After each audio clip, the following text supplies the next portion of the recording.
Well, the former advisor to the COVID-19 task force says urgent steps must be taken to prevent what he describes as a perfect COVID storm. Joining us tonight is Dr. Tony Leachon. Doc, thank you so much for joining us. Let's get this out of the way. You heard Secretary Galvez. He says that your data is skewed and malicious and that sinisiraan mo si Secretary Duque kasi may ambisyon ka maging DOH Secretary. Well, I just like to state on record that I'm not running for public office and I don't aspire to be Secretary of Health. I have a good job at being a cardiologist and I'm willing to stay where I am right now.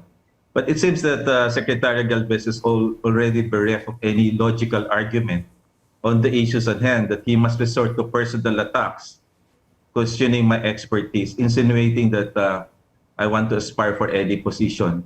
And I'm immensely happy about that, because when people run out of, of logical argument, they resort to personal attack. And this is the kind of leadership that we have right now. Look at where we are right now. Record-breaking cases at 22,000 almost. Without the data right now na kulang. We have a positivity rate of 27% positivity rate. Ang baba-baba ng test natin. They don't seem to understand that testing is napaka-importante. So I question Secretary Vince Dizon, baka hindi niya naiintindihan yung sinasabi niya.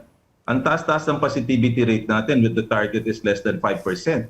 So if you don't test enough, you will not decrease the positivity rate and you will continue to transmit the infection because 1 in every 4 magiging positive. Now, this is the questions that we are facing right now. Bakit tayo perfect storm? All the ingredients are there. You have a record-breaking cases. Ang India, 400,000 at 1.3 billion. Ngayon, dapa na. Ang Indonesia, dati 50,000. Ngayon, dapa na at 5,000. Tayo ngayon ang number 1 sa Southeast Asia with 22,000 almost.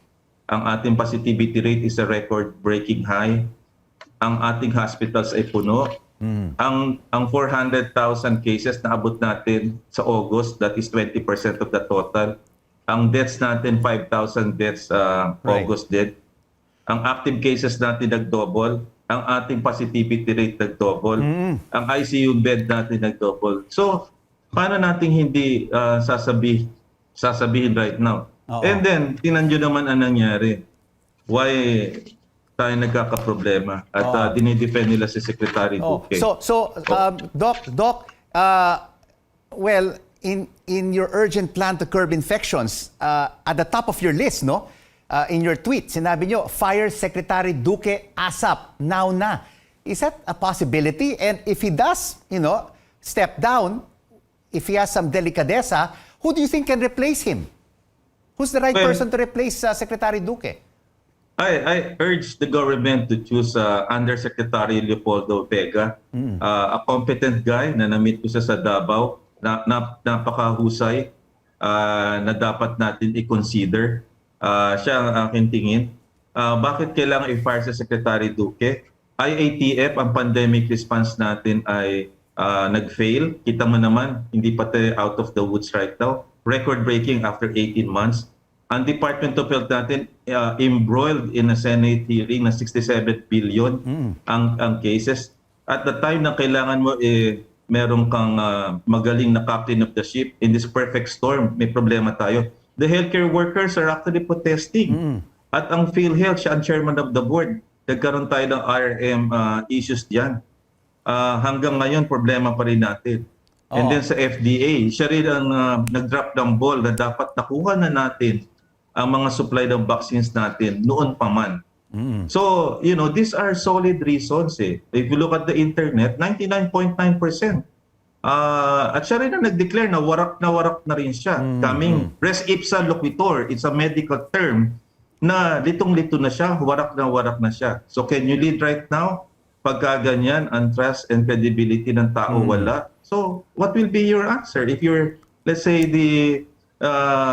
right now leading the highest position sa Department of Health? These are questions that should be answered by the government. Why are we being led under-led by a certain person na questionable sa performance sa IATF, Department of Health, sa PhilHealth, and even at the FDA? So tell me about it.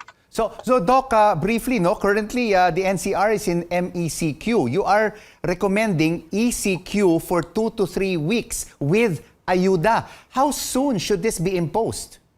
It should be imposed as soon as possible kasi yan ay nasa Thomas Payo hammer and dance. We cannot make granular lockdown kasi magkakaroon ka ng social mobility. Ang sinasabi natin with the Delta variant, you still increase the transmissibility. Kaya ang dapat dyan, katulad ng in-impose ng March 15, dati, kita mawala halos nag-reopen ang economy. Now, ang problema mo rito, Rico, you're dealing with the Delta variant. The most transmissible variant na meron tayo, na na-declare ng WHO, na present na sa atin. So, hindi ka nagte-testing, hindi natin namimit yun. Pag hindi ka nakapag-testing, paano mo siya i-contact tracing? At ang ating vaccination rate ay napakababa ng 14%. And even in those countries na US, Israel, and UK, 60% na nga sila, hindi pa nila makaagapay na makontrol ang problema natin. How much more our country na katulad ng Philippines? We need higher herd immunity. Pagka may Delta variant ka, you need 85 to 90% herd immunity. Nasa na tayo since March 1. 5 buwan na, Christian, Rico. And still, we're still right now groping for answers in this particular problem. Marami pa ring mga challenges in this pandemic response of the Duterte administration. Thank you so much for your insights and joining us on the final word, Dr. Tony Leachon.